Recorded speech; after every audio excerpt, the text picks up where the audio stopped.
మంచిర్యాల జిల్లా మందమరి పట్టణంలోని ZPSS boys హాస్టల్లో విద్యార్థులకు ప్రజాసేవ వెల్ఫేర్ సొసైటీ ఆధ్వర్యంలో గురువారం రోజున నోట్బుక్స్ మరియు పెన్నుల పంపిణీ కార్యక్రమం నిర్వహించారు.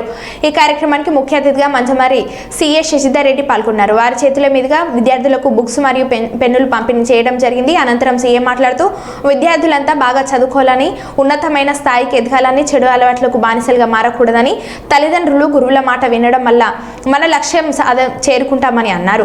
మన స్నేహితులు కానీ మనకు తెలిసిన వారు చెడు అలవాట్లకు లోనవుతుంటే వారిని తొందరలోనే పసిగట్టి నివారించాలని, లేని పక్షంలో వారు బానిసలుగా మారే అవకాశం ఉందని అన్నారు. మంచి కార్యక్రమాలు చేస్తున్న ప్రజా వెల్ఫేర్ సొసైటీ వారిని సీఏ అభినందించారు.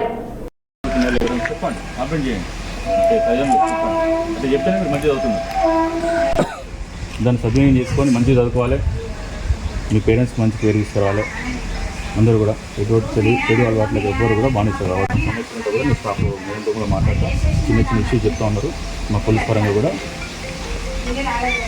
వీళ్ళందరినీ కూడా అభినందిస్తున్నారు.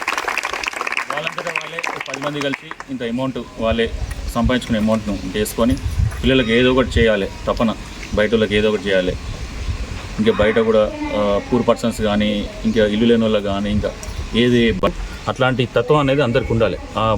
ఒక మంచి క్యారెక్టర్ అనేది మంచి అందరికి ఉండాలి. అట్లుంటే గొప్పవాళ్ళు అయితే మనకే స్వార్థం, ఎదుటోళ్ళను ఇబ్బంది పెట్టాలి, మనమే మొత్తం తీసుకోవాలి, ఎదుటోళ్ళకి ఏమి ఇవ్వద్దు అనేది కాకుండా మంచి ఏదున్నా కూడా అందరికి పంచి పెడతా ఉండాలి. మనకు సంపాదించిన దాంట్లో ఏదన్నా కొంచెం చేస్తూ ఉంటే మనకు మంచి గవర్నమెంట్ చిన్న వస్తాయి, యూనిఫామ్స్ వస్తాయి, బుక్స్ వస్తాయి, మీకు ఫుడ్ కూడా ఇక్కడ పెడతారు. పొద్దు నుంచి అన్ని సదుపాయాలు కల్పిస్తూ ఉన్నారు. దాన్ని సద్వినియోగం చేసుకోవాలి. ఎక్కడ గవర్నమెంట్ స్కూళ్ళలో ఏం పట్టించుకోకపోయేది, ఏం పెట్టకపోయేది, ఇట్లాంటి ఫుడ్ లేదు, ఏం లేదు. పాపం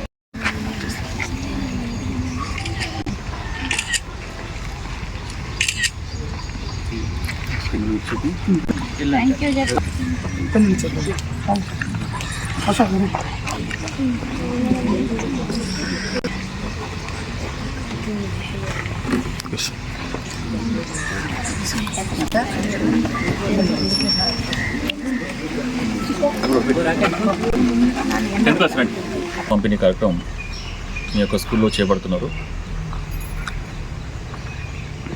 ఒక మంచి కార్యక్రమం. అందరూ కూడా పిల్లలు మరి దీన్ని సద్వినియోగం చేసుకొని స్కూల్లో మంచిగా చదువుకొని మీ యొక్క తల్లిదండ్రులు ఎన్నో ఆశలు పెట్టుకొని మీ మీద ఉన్నారు కాబట్టి మెయిన్గా ఇప్పుడు మనకు అవుట్ వచ్చే స్టూడెంట్స్ 9th కానీ 10th కానీ మంచి చదువుకొని వాళ్ళు గవర్నమెంట్ స్కూల్ అంటే అల్లాటప్ప స్కూల్ కాదు, ప్రైవేట్ స్కూళ్ళకు అతీతంగా ఇక్కడ స్టాఫ్ కూడా మనం చూసినట్టయితే బయట ప్రైవేట్ స్కూళ్ళ కన్నా మంచి స్టాఫ్ ఉంటారు మీకు ఇక్కడ గవర్నమెంట్ స్కూల్లో. ఎందుకంటే అందరు కూడా బీఈడీ చేసిన staff, educated staff, experienced staff ఉంటారు మీ దగ్గర. కాబట్టి దీన్ని మీరు అందరు స్టూడెంట్స్ కూడా సద్వినియోగం చేసుకోండి. ఏ డౌట్స్ ఉన్నా కూడా మంచి స్టాఫ్ ఉన్నాగా టీచర్స్ని ఎన్నిసార్లు అడిగినా కూడా వాళ్ళు చెప్తారు. మీరు అడిగి క్లారిఫై చేసుకొని ముందుకు పోవాలి. ఇక్కడ చదివే పిల్లలు ఉంటే ఇంకా మంచి ఎంకరేజ్ చేస్తారు. ఏదో ప్రైవేట్ స్టూడెంట్స్ వాళ్ళు మంచిగా షో పుట్టప్ ఉంటుంది అంతే తప్ప ఎడ్యుకేషన్ అనేది మనం చెప్పినట్టయితే గవర్నమెంట్ స్కూళ్ళలో చదువుకొని చాలామంది ఎదిగిన వాళ్ళు చాలామంది ఉన్నారు. మంచిగా ఇంట్రెస్ట్గా చదువుకుంటే మనకు మంచి దారి చూపెడతారు. కాబట్టి 10th క్లాస్ స్టూడెంట్స్కి మెయిన్లో నేను చెప్పేది ఏంటిదంటే అందరూ కూడా అవుట్కమింగ్ స్టూడెంట్స్ మీరు మీ యొక్క మార్క్స్ అన్నీ కూడా రీడింగ్ అంతా కూడా ఫ్యూచర్లో మీకు ఉపయోగపడుతుంది. కాబట్టి మంచిగా సద్వినియోగం చేసుకొని మంచిగా చదువుకోవాలి. ఎటువంటి చెడు అలవాట్లకు బానిస కావద్దు. మెయిన్గా గుర్తుపెట్టుకోండి. మీ సర్కిల్లో కొంచెంమంది ఈ ఉన్నోళ్ళు ఏం చేస్తారంటే ఏదో ఒకటి ప్రలోభ పెడతా ఉంటారు. అంతా కూడా మనకు టెంపరీ హ్యాపీనెస్ అది అంతే. ఫ్యూచర్ మనం ఆలోచించుకోవాలి.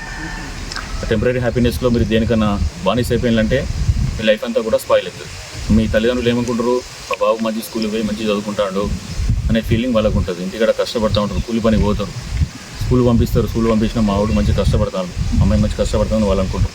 కానీ చూసినట్టయితే కొంచెంమంది స్కూల్ ఎగ్గొట్టుడు కానీ, సాయంత్రం అయితే ఫ్రెండ్స్తో బయట తిరుగుడు కానీ, ఇంకేమేమో కథలు చేస్తూ ఉన్నారని తెలుస్తూ ఉంది. అట్లాంటి వాటికి జొలిపోతే మాత్రం ఇబ్బందులకు గురవుతారు. అట్లనే ఇంకేమన్నా మీరు గంజాయి లాంటివి కానీ అట్లాంటివి ఏమైనా అలవాటు చేసేటట్టు కానీ అట్లాంటివి ఉన్నా కూడా అందరూ కూడా ఇచ్చిన వాళ్ళు, తాగిన వాళ్ళు, చుట్టుపక్కల ఉన్న వాళ్ళు అందరూ కూడా జైలు పాలవుతారు. మీరు ఒక్కసారి కనుక ఏదైనా కేసులో ఇరుక్కున్నారా అంటే ఎక్కడ కూడా మీకు ఒక చిన్న నౌకరు, సెక్యూరిటీ నౌకరు కూడా మీకు ఎవరు ఇయ్యరు. కొట్లాటల్లో కానీ దీంట్లో కానీ బయట తాకుండా చేసుకున్నాడు కానీ అట్లాంటి ఏమున్నా కూడా ఒకసారి పోలీస్ కేసు ఏంటంటే ఏ చిన్న కేసు అయినా కూడా ఫ్యూచర్లో